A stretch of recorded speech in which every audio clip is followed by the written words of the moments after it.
Tonight on Lupin III, Goemon teams up with a childhood chum to stop a mob boss from claiming the titanic treasure of his ancestors resting at the bottom of the sea. It has the power to turn his Zantetsuken sword to shreds, and when Lupin and the others get involved in the chase, blades will clash against brains in a battle for the dragon statue.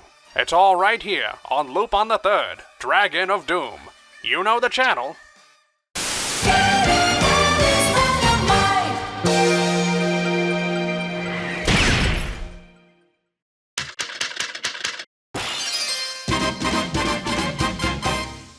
Lupin III, Dragon of Doom, also known as Burn Zantetsuken, is the 6th Lupin television special that premiered in July 1994, continuing the yearly Lupin specials after Voyage to Danger convinced TMS to go forward with them. Some other talent took charge with this special, namely director Masuharu Okuwaki, who directed 2 episodes of Lupin Part 3 and episodes of Cat's Eye, and writer Nobuaki Kishima, who's also written screenplays for series like Initial D, Doraemon, and Hunter x Hunter. 1994 was a special year in Japan, marking the 400th anniversary of the death of folk hero Goemon Ishikawa. Legends ascribe him as a thief with ninja training who stole from the rich, but others portray him as a gang leader or political assassin. His death makes him especially famous as he, alongside his son, was boiled alive in public. Grisly stuff, and something that has been occasionally referenced in Lupin III as part of our Goemon's ancestral history. His exploits are popular in Japan today, so to celebrate, TMS decided to give Goemon a spotlight role in their 1994 special. This was also the last mainline project that featured Yasuo Yamada as the voice of Lupin. As I discussed last time, Yamada had been hospitalized in 1993 and had difficulty walking following his release. During his recording sessions, Yamada had to do his voice while sitting down, instead of standing as voice actors normally do. We'll talk about Yamada later, but its reputation as his last performance does overshadow this special a bit. Lupin III, Dragon of Doom premiered on July 29, 1994, and Japanese fans seem to hold this one in high regard. It garnered high ratings when it aired over there, and overall, English-speaking fans are pretty warm on it as well. I didn't remember much of this special from when I first watched it, and on this rewatch, I found it pretty underwhelming. Let's start with the plot.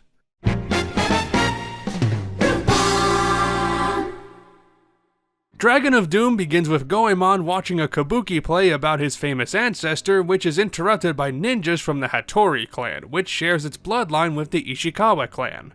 They're after a long-lost dragon relic that was aboard the Titanic, which Goemon wants to keep out of their hands. Thankfully, a young ninja named Kikyo, who grew up with Goemon, shows up to join him on the hunt for the treasure, with Lupin, Jigen, and Fujiko also coming after it.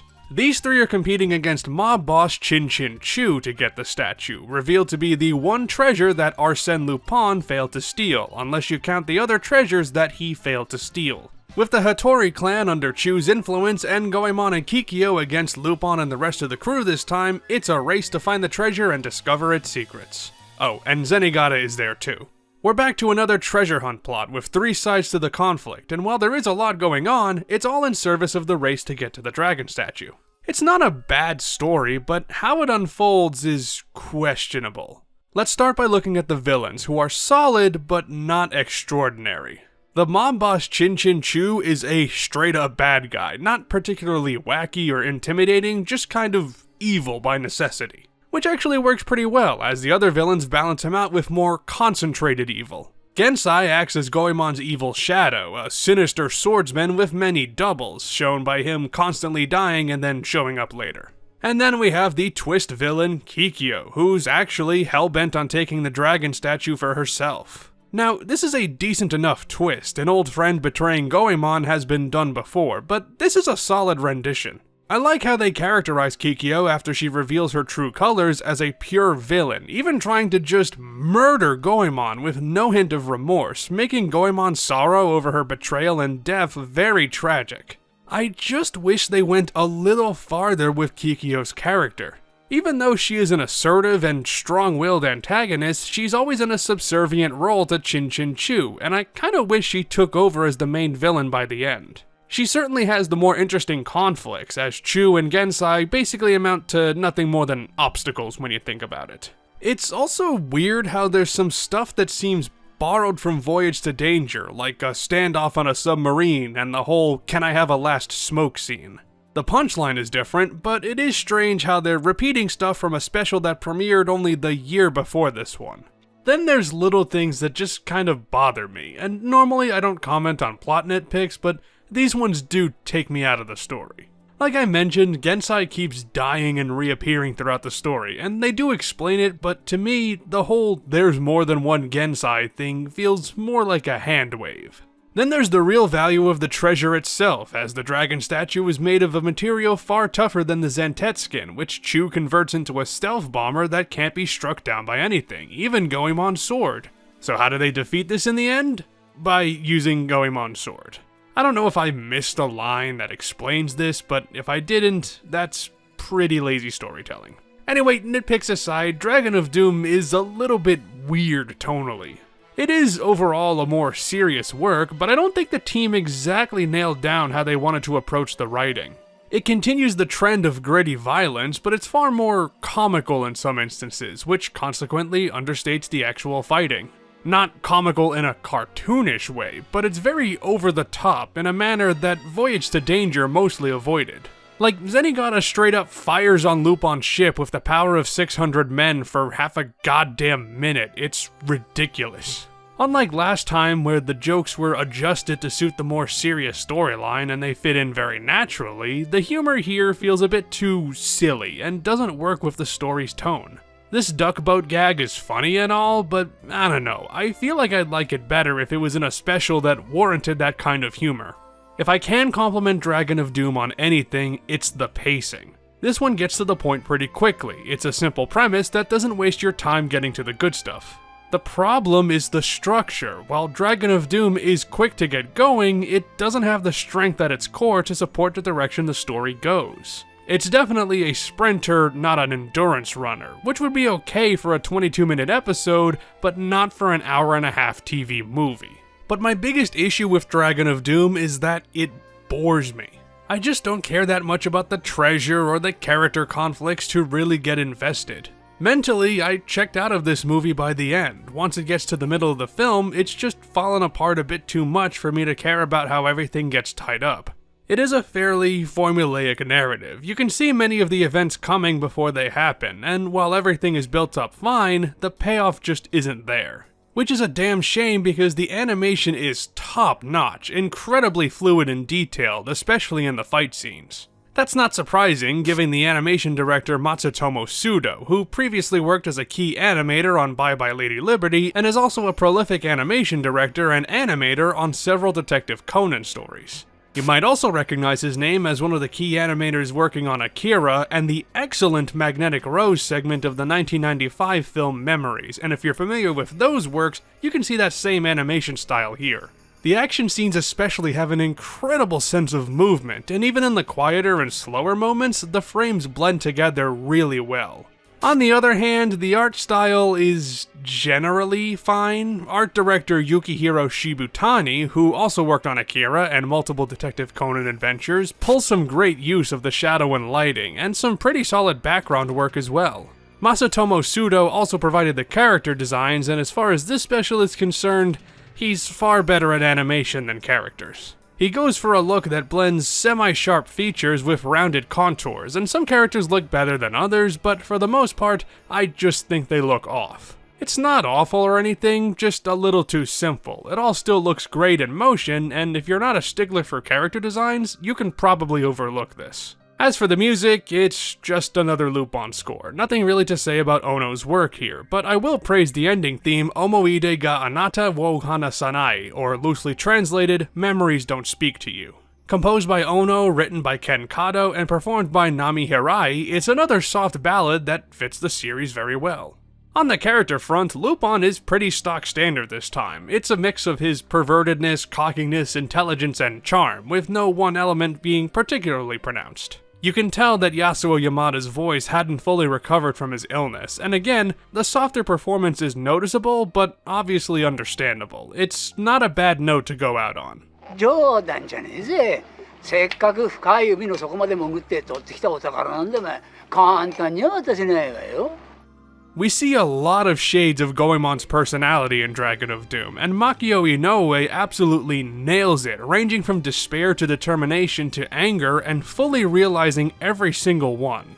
It's a highlight of his tenure as Goemon for sure, and while I may not have cared for his storyline, it was always a treat watching Goemon in this just because of his voice.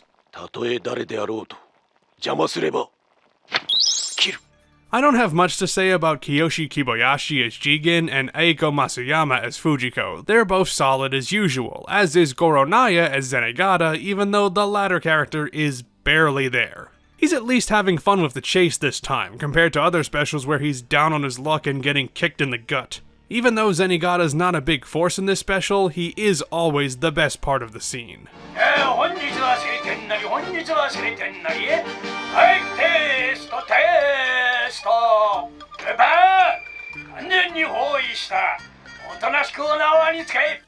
For our one-time characters, there's Goemon's childhood friend slash love interest Kikyo, voiced by Naoko Matsui, who gives a solid performance. I complained about her character arc earlier, but otherwise I think she's a pretty decent Lupin girl, and I like that she's strictly focused on Goemon rather than the whole gang. It gives her a more defined personality.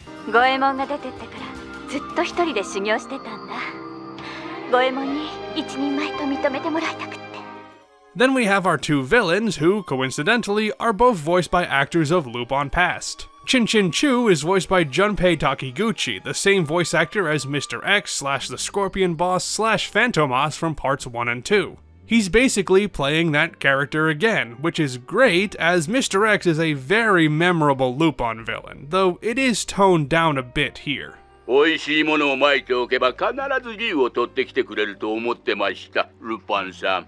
Finally, there's Gensai, voiced by Banjo Ginga, who played Jigen in the replacement cast of Fuma Conspiracy. I really like his design, although he looks incredibly like Lupin II, almost distractingly so. He's pretty decent in the henchman role, but I don't know, I kinda wish he was given more attention, although Ginga does pretty well with the voice.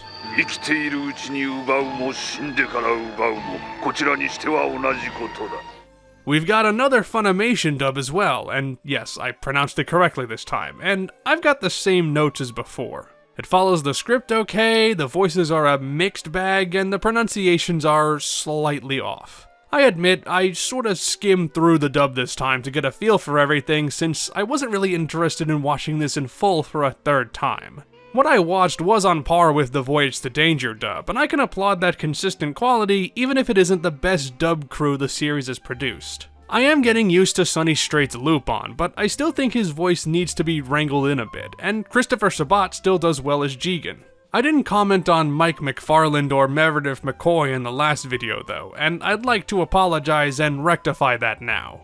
It's appropriate that we talk about McFarland here, actually, since this is a very Goemon-centric special, but sadly, I'm not a big fan of his voice. It fits the character fine, and he does a good job objectively, but I don't know, it just sounds a bit strained to my ears. Now, even if the dragon does somehow fall into the wrong hands, it will be utterly useless without this scroll.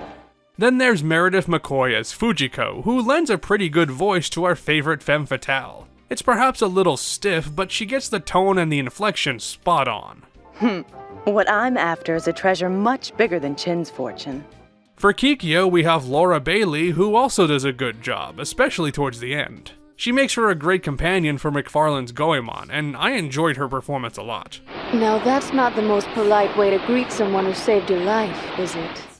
I don't have a ton to say about Bob Carter's Gensai, but the late Bryce Armstrong gives a solid performance as Chin Chu. It's a pretty stock evil person voice, but it actually kinda fits. But he was kind enough to leave the dragon.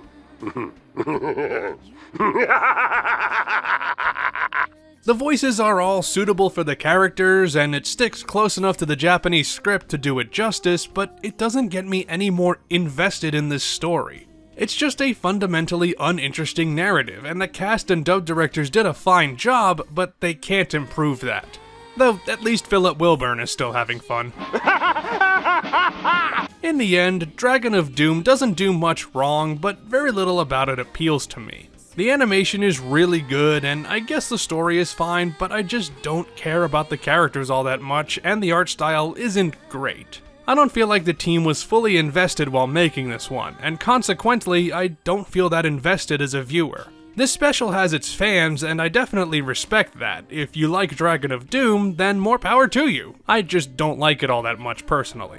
Which makes this kind of a downer as Yamada's final performance as Lupin. TMS obviously couldn't have known that Yamada would pass away after recording this. I think the goal was for him to continue with the role as long as he was physically able to. Perhaps they might have commissioned a project to serve as Yamada's official goodbye to the series, but obviously that didn't happen. After this special, Yamada recorded a trailer for the 1995 movie Farewell Nostradamus and at least one commercial for Esso gas stations, which became his final roles for Lupin III. Yamada seemed to know that he was on borrowed time, even writing a note to his family that read, roughly translated, "A quick story is a suicide note." A very pithy and somber message indeed. On February 17, 1995, Yamada collapsed at his home due to a cerebral hemorrhage, which rendered him unconscious. He was rushed to the hospital where he was given constant care, but after a month, his condition suddenly dropped and he passed away on the morning of March 19, 1995. His death was announced the next day, which unfortunately coincided with the Tokyo subway sarin attack, so the news of his death was not as widely reported as it might have been. As such a respected actor in Japan, not just for Lupin, but for all his performances, voice acting, and dubbing roles, it was obviously a major loss, and for many fans, myself included, he will always be the eternal Lupin. It's impossible to overstate how much he brought to the role of our favorite thief, and though he may be gone, the spirit and energy he brought to the character still reverberates today. Yet, the Lupin III series would march on, and we'll just have to wait and see if the rest of the anime can live up to the legacy that Yamada helped establish. あ、そうだ。困ったことがあったらね、いつでもいいな。おじさんは地球の裏側からだってすぐ飛んできてやるからな。